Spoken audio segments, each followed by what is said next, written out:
Aí você pensa o menino, ele tá exposto a telas o tempo todo. É. Aí ele chega na escola. Escola pública ou privada, a educação é trágica geral.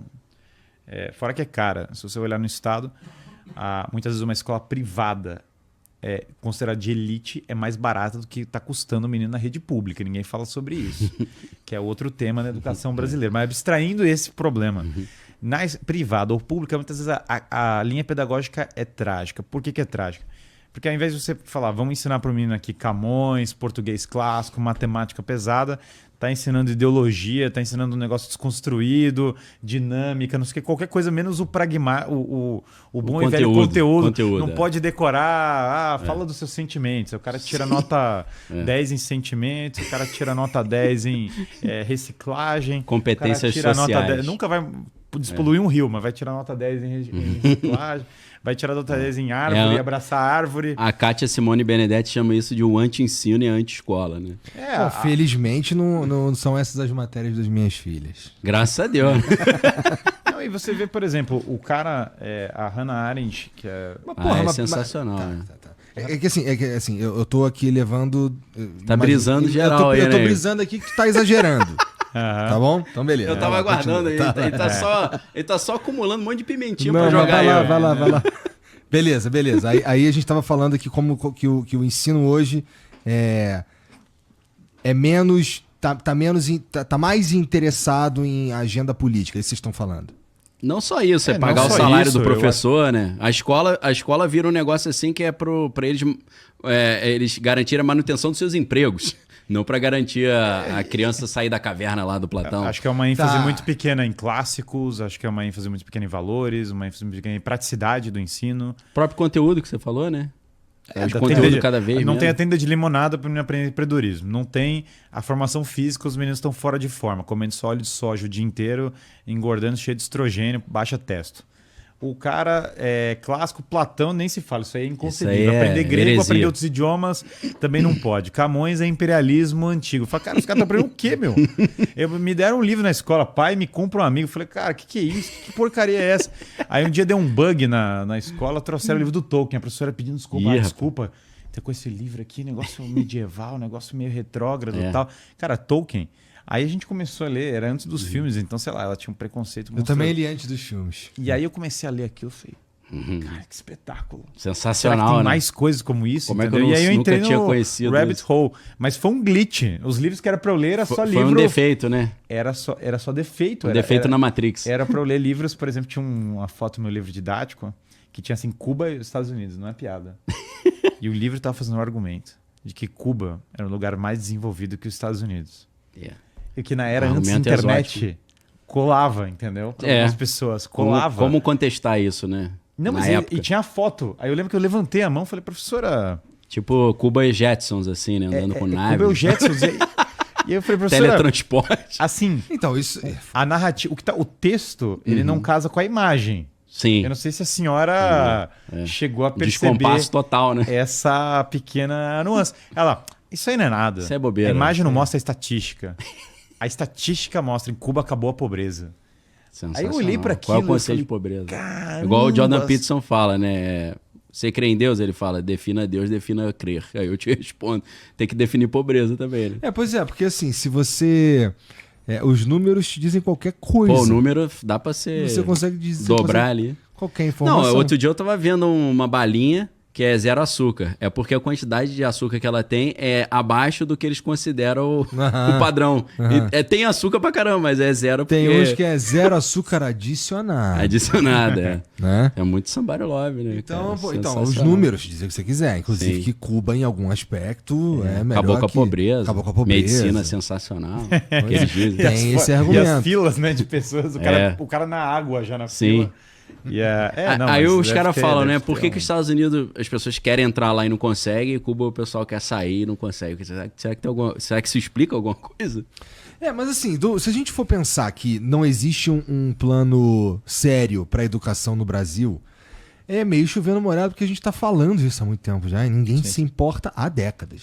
Aí eu vou meter um negócio do exército aqui, que é um... O problema é até um pouco mais grave. Não é só que ninguém se importa, ninguém também, se tentar, não sabe como resolver. Tem um mas nem conceito... tentaram, não tem nenhum debate, ninguém... Sabe um conceito que eu uso nessa hora? Tem um conceito que foi pro empreendedorismo, mas vem do meio militar americano, que é o ciclo UDA, OODA. Observar, se orientar, decidir e agir. Para você agir corretamente, você tem que decidir corretamente. Para decidir, tem que se orientar. E para se orientar, tem que observar. Começa com a observação. Se eu consigo trazer hoje, a gente tendo acesso à internet, tendo canal no YouTube e tal, consigo fazer com que as pessoas observem isso, mais gente observando, elas vão se orientar, vão poder, se Deus quiser, decidir agir. Então, é chover no molhado? Não necessariamente, porque hoje a internet, com o seu lado ruim ou lado bom, ela abre a voz individual para que a gente consiga ajudar o pessoal a observar, pelo menos. Eu concordo, porra. Mas é que assim, imagina que... Eu não sei como vocês sentem nesse sentido, né? Mas é que, cara, desde quando eu era moleque, eu tava na escola. A galera tá nesse papo, né? É esse tá papo, horrível. cara. É esse papo que era lá no... Era os maconheiros lá do Cefete, lá da galera do Grêmio, tá ligado? Bonde do Marfur. Já era esse papo, cadê a educação? Cadê um plano, porra, de Estado para educação? Mas a gente tem que fazer paralelo ao Estado. Não adianta também falar, vai ter um plano. O Ministério da Educação foi criado pelo Anísio Teixeira, baseado em John Dewey. Isso, John Dewey era o quê? O patrono da educação. Joga uma água benta nele. O patrono da educação progressista americano. Destruiu a educação que basicamente era o cara para desconstruir a ideia de ler os clássicos e educação só baseada na experiência. Sim. Ou seja, se você voltar para os anos 30, a educação brasileira não é que ela não tinha um plano, ela tem um plano, só que o plano é ruim. Então não adianta o cara falar falta verba, falta o plano, se o plano tá errado. Você vai ficar batendo a cabeça infinitamente. Exato, Sabe uma coisa que muita gente fala, Igor, nesse momento eu vou dar essa dica? Os caras falam, se você não gosta desse modelo de educação, se você não gosta do construtivismo, do socioconstrutivismo, o que a gente ensina então? Eu vou indicar um livro. A Falácia Socioconstrutivista, porque as crianças brasileiras deixaram de aprender a ler e escrever, da Kátia Simone Benedetti. Nesse livro ela vai dizer o seguinte: eles partiram de uma filosofia da educação, e eu fui professor de filosofia da educação na Federal do Rio de Janeiro, eles partiram de uma filosofia da educação inspirada no Piaget, que passa por uma argentina chamada... me esqueci, fugiu o nome dela agora, mas ela criou a psicogênese da linguagem escrita. Qual é o conceito? Uma criança aprende a falar como? Você não chega e fica ensinando ela a falar. Você deixa ela no meio das pessoas falando, ela fala. E aí, o pessoal lendo o Piaget, eles pensaram, peraí, se pelo Piaget a gente aprende que a criança aprende a falar inserida no meio de pessoas falando, escrever deve ser assim também. Então, a gente não vai ensinar B com A, Bá, a silabação, nem o sistema fonético. Larga a criança lá que ela vai aprender a escrever sozinha. Aí entra o problema que a sociologia venceu a neurociência, porque a neurociência diz que a parte do cérebro que a criança usa para aprender a falar é diferente da parte que ela usa para aprender a escrever. Então os caras tiraram a neurociência, e eu sei que o professor veio ontem aí, né?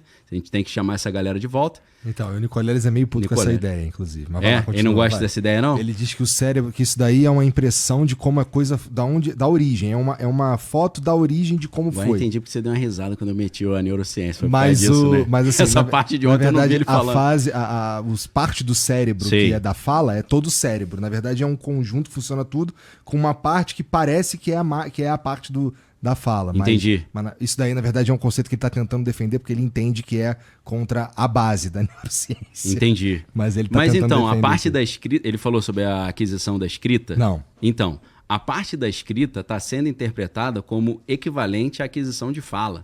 E aí que a galera se embaralha. Por quê? A criança não consegue aprender a escrever igual ela aprende a falar só estando no meio da galera. Então, eles mudam a estrutura da palavra. Em vez da criança aprender a silabação, B com A, Bá, B com E, B, eles dão uma frase inteira e falam que se vira para interpretar. A criança não consegue. Né? Então, por aí, nesse livro, a Falácia Socioconstrutivista, a Kátia Simone, ela vai trazer uma outra opção de uma maneira de ensinar que pode ser aplicada nas escolas, que ela defende a tese que se mudar esse modelinho aí, a gente vai voltar, em vez de cair, né? O Brasil está no nível ranking PISA lá embaixo, que é triste pra caramba, porque a gente tem muito dinheiro para investir em educação. Ela acha que a gente consegue fazer a curva inversa se a gente voltar a colocar mais a neurociência dentro da aprendizagem da escrita do que uma ideia sociológica. A gente tem evidência pra caralho de que dá certo do que dá errado. Tem muita evidência. Tem. Mas aí tem o viés ideológico. Sei lá, 2000 anos de história mostrando Isso. que dá certo e errado. Aí é o viés de confirmação. Pô. Eu falei aqui a história do Maximus e do Enzo. Acho que não. Eu tenho uma história que eu conto nas aulas do Maximus e do Enzo, né? Porque aí alguns alunos viram para mim e falaram, pô, mas não pode criar o filho na bolha, tal, numa bolha. E aí Por que Enzo? Enzo, nada contra o nome. Tá. Enzo é meme da internet, entendeu? Tem o Enzo Ferrari, é um baita nome. Tem várias pessoas incríveis assistindo podcast, podem chamar Enzo. Mas Enzo é um nome engraçado para pegar, porque virou meme online. Entendi. E aí, o que é o Enzo? O Enzo é o seguinte, o Enzo vai receber educação moderna completa. Então ele vai ser pouco exposto ao sol, entendeu? Ele vai ficar em casa protegido, afinal ele não pode se queimar. O Enzo vai para uma escola internacional, bola de gude inclusive. Não, bola de gude, nada dessas coisas. O Enzo, a bola de gude já é muito perigosa. O Enzo tem só brinquedos. Ele pode engolir sem querer a bola de gude. Só brinquedos completamente inertes, né? Entendi. E o Enzo ele vai para uma escola em inglês, claro. Ele tira o A em sentimentos, inclusive. Ele estuda todas as provas que o professor passa. Ele sabe te explicar por que o Obama deveria ter ganho a eleição, por que o Joe Biden deveria ganhar a eleição. Ele raramente sabe explicar qualquer coisa fora disso, mas eles têm toda uma narrativa de política democrata americana, que pegou no Colégio Internacional. O Enzo, ele come óleo de soja em grandes quantidades, ele tem uma dieta bastante baseada em pouquíssima proteína, afinal. O Enzo é environment friendly, né? Ele está muito ESG. Ele é totalmente de acordo com a ESG. E o Enzo, ele às vezes ele chora muito. Ele ouve qualquer tipo de música, os pais largam ele na internet por longas horas, afinal é importante estar de acordo com a época atual e assim por diante. Ele não tem nenhum tipo de preconceito musical, ele ouve todos os gêneros musicais, consome todas as coisas da internet. Curiosamente, a grande maioria do que ele consome por tabela é lixo. Porque afinal não tem critério algum para consumir nada. Acho que ele não ouve tudo, porque o algoritmo vai só ofertar para ele o que ele já estava ouvindo, né? Aí ele fica ali na... vai ficando pior. Então esse é o Enzo. O Enzo, claro, ele não leu grandes livros, afinal eles são todos muito preconceituosos. E aí vem o Maximus, né? Então o Maximus a gente vai educar de uma outra linha. Imagina, vamos pegar uma coisa mais ofensiva para você. O Maximus fez homeschooling, sabe? Um negócio absurdo, assim. Coisa de gente extremista. E aí o Maximus ele vai meio que fazer flexão, entendeu? Ele vai meio que lutar Gil em outro bagulho, entendeu? Um negócio meio diferente, assim. O Enzo pode fazer beach tênis, eu acho que é um esporte mais adequado. E sem praia, claro, porque isso já invalidaria... Pode ter uns germes ali na areia. Vai ter uns germes na areia, o beach tênis tem que ser absolutamente sem areia, né? Que vai melhorar o beach tênis.